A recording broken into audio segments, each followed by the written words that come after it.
Yesterday at the briefing, shortly before the Knesset voted on these two bills that deal with UNRWA, you once again reiterated the U.S. position that they shouldn't do it, and that the law shouldn't be passed, and that if they were, there should be steps taken to mitigate the situation. So now that the laws have both passed, and recognizing that they won't take effect for another 2 months or so, at least, what is your response, and what are you planning to do, particularly given the emphasis that you guys, Secretary Blinken and Secretary Austin in particular, have put on improving the aid supply into Gaza? Yeah. Let me start by just reiterating that we are deeply troubled by this legislation. It could shutter UNRWA operations in the West Bank, in Gaza, in East Jerusalem.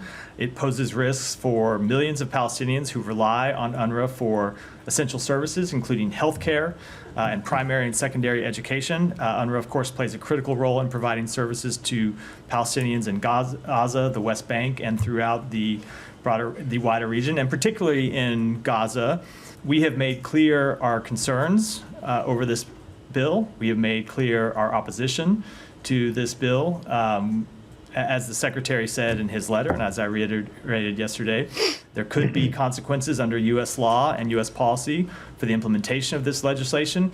We are going to engage with the government of Israel in the days ahead about how they plan to implement it. We're going to watch and see if there are legal challenges to the law and if there's any impact by those legal challenges.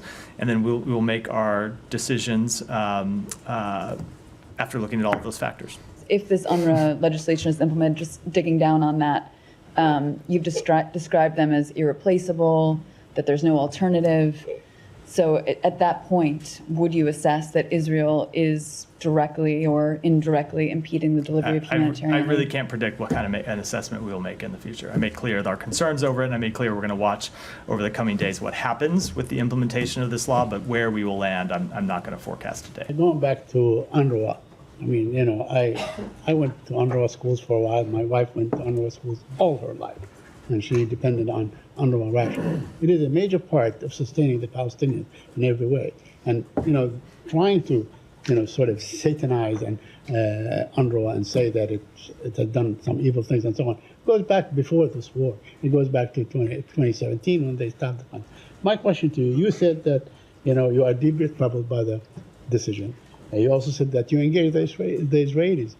What steps will the United States take to ensure that UNRWA continues to operate? I'm not going to preview anything from here today, Saeed. If you look at the letter that the Secretary sent, he made clear that were opposed to the passage of this legislation, and he made clear that there could be legal and policy implications to the implementation of that legislation. That remains true.